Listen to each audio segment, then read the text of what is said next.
In this episode of Talking About Orks, we're going over Kaptin Badrukk and Flash Gitz. So I've been kind of waiting on this video because I wanted to see some Flash Gitz in action, so I've kind of been researching them, and I'm going to be going over my thoughts here. So I'm going to start with Kaptin Badrukk. Kaptin Badrukk is of course, a unique character. He's a movement 5, weapon skill 2, ballistic skill 4, strength 5, toughness 4, so he's only toughness 4, standard orc stuff. 6 wounds, 4 attacks, leadership 8, not bad. And a 3-up armor save. That's pretty good. You can give him an armor, so he comes armed with a slug and chopper, so he has an extra attack. But he doesn't have any power fist or anything, so he's just 5 attacks at strength 5. Sick bombs into Rippa, may be accompanied by an ammo rent. The Rippa is basically a plasma snaz gun, so it's standard. You can overcharge it, so it's 24-inch range, heavy 3. Standard is strength 7 minus 3, 2 damage, and supercharge it for strength 8 minus 3 and 3 damage. And if it's if you get a 1, you get 1 mortal wound instead of just being removed. So that's always nice. It's like a chop and stick bombs. So he's got Here We Go, Mob Rule, Daka, very nice. Gold tooth armor. He has a 5-up invulnerable save. So that's only 2 models in the entire book that have built-in invulnerable saves. And of course the 3-up armor save, so that's not too bad. Flashiest Gitz. Reroll hits a 1 in the shooting phase for friendly Flash Gitz units while they're within 6 inches of Kaptin Badrukk, which of course includes himself because he has the Flash Gitz keyword. So he gets to reroll 1s as well. Amorant, you can reroll 1 hit roll each time he shoots. And of course, when it goes on to explain, the Amorant does not count for toughness or leadership.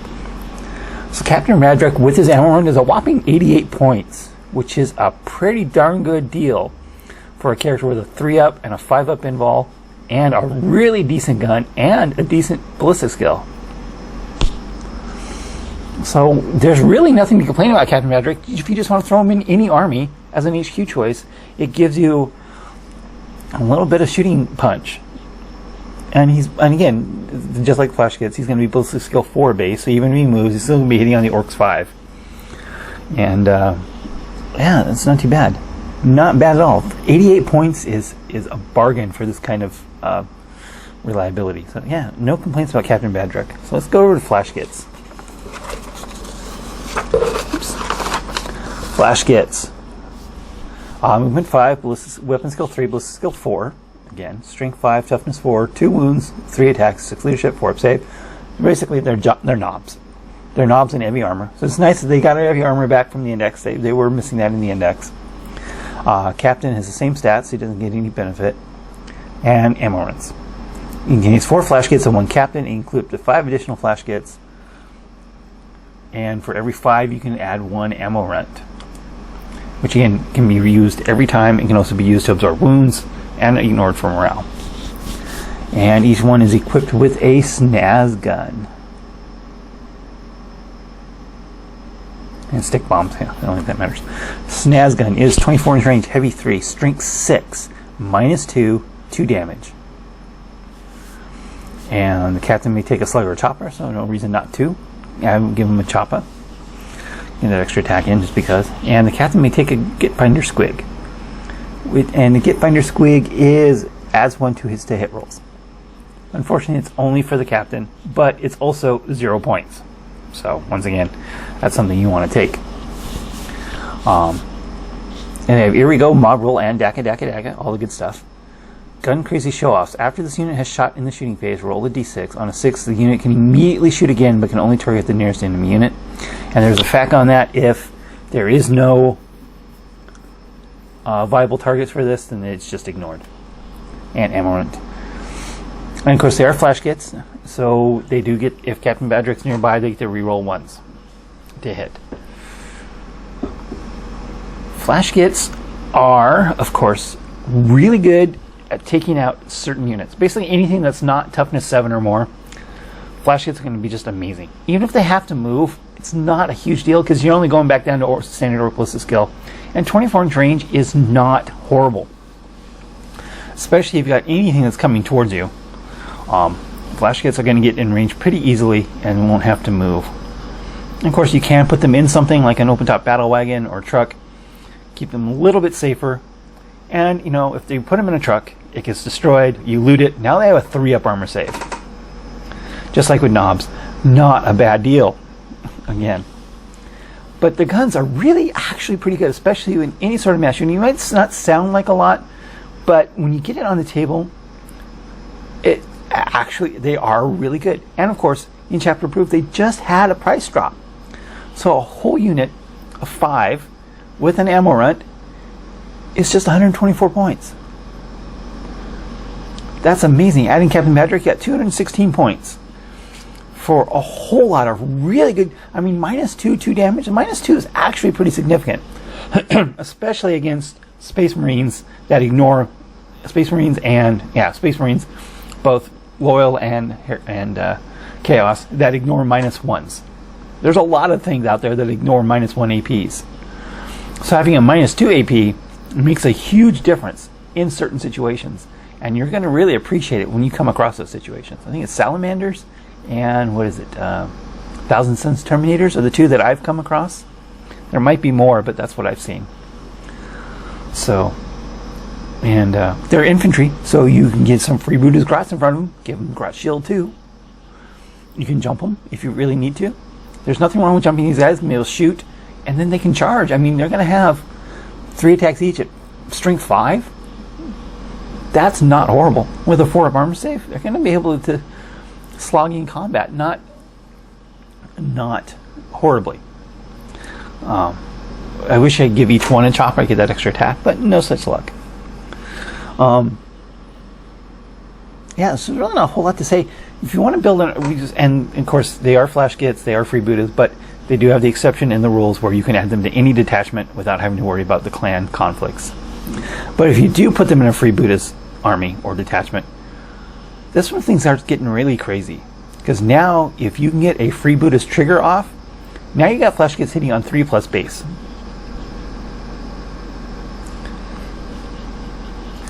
And when you got Orks shooting on 3s, that's something to actually stand up and take notice of.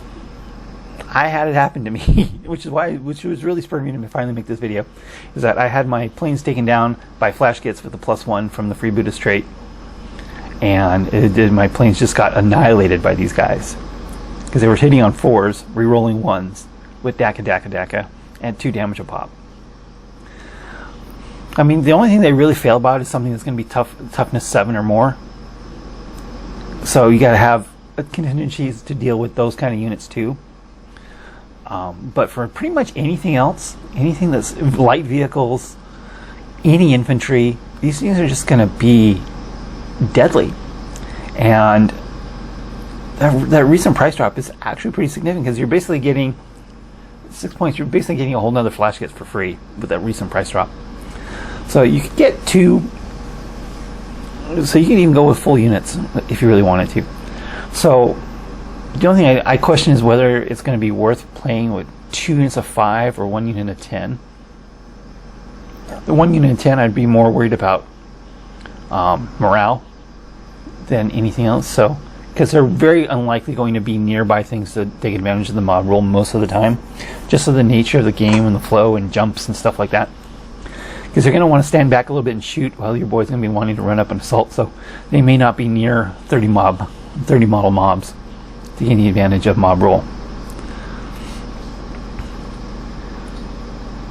But if you don't want to build a Flash Gitz army, of course, Flash Gitz, I've played Freebooters a lot, and Freebooters is an awesome, very powerful clan.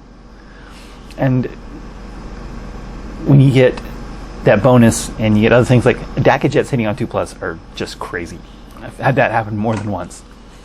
And these guys hitting on a 3+ or 2+ for the captain. The captain now, if with the Freebooters trait going off, the captain would be hitting on a 2+.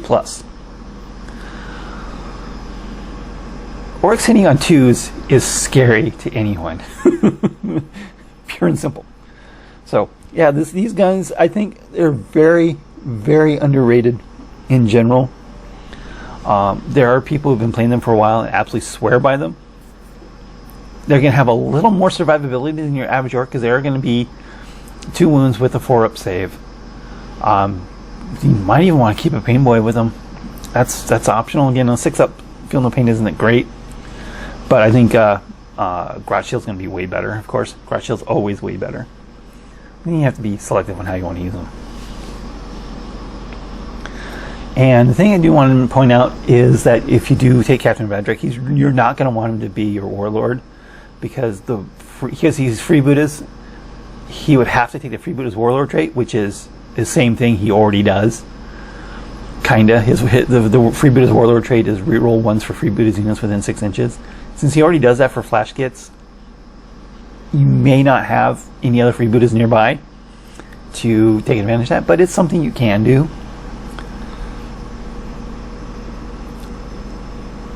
And just something to keep in mind with that trait. So yeah, Snaz guns are actually really good. 24 inches seems limiting, but it's not that bad. And the firepower here is just absolutely unbelievable. I mean, literally, if you look at the stats, you don't think much of it, but then you actually see it perform on the board, on the table. That's something completely different. And with the rerolls and the DACA, and heck, you could even use more DACA on these guys if you really wanted to, but you may not need to ever. I'm gonna save that for Ludas or something. But yeah, don't ever underestimate the Flash Gitz. I think they're going to be seen more often with this price drop, and I hope so, because I think they're going to be really good. And again, you can keep them in something. Kind of keep them protected that first turn, so you might lose that extra ballistic skill when they move, but you know, I don't consider that to be a huge detriment for the amount of firepower they have. I think they're, even at 5-up hitting, they're not too bad. And again, if you're moving and shooting, then that's a good time to use more DACA on them anyway, because you're already going to be hitting on 5s, so don't worry about that. More DACA on these guys would be just insane. Even more so than Ludas, I think, because Ludas, while they're higher strength, they do only have that -1 AP, which can make a huge difference. Because now you're taking a 3-up armor save to a 4-up versus a 5-up, and that's 17% more wounds getting through for the same amount of damage. Yeah, so that's my thoughts on Flash Gitz. They need to be played more. I think they're not played enough. I think if you're doing any sort of a shooting army, Flash Gitz is a good heavy support choice, and they're not horribly expensive anymore. I mean, 128 points, 124 points for a unit of 5 with an ammo. There's a lot of rerolls in that. Add in Kaptin Badrukk for an HQ choice, which again is not a bad HQ choice in and of himself for a whopping 88 points. 216 points. You got rerolls. You got a lot of firepower. You got a lot of negative AP. A lot of damage. And I think they're well worth their points. So have you played Flash Gitz? Probably not. But again, I said the people who do play them swear by them. Let me know what you think in the comments below, and thanks for watching. Thank you for watching this episode of Talking About Orcs. Please subscribe and hit the bell button for notifications for new Talking About Orcs videos every Wednesday, new battle reports every Friday, and hobby videos whenever I can. Thanks for watching.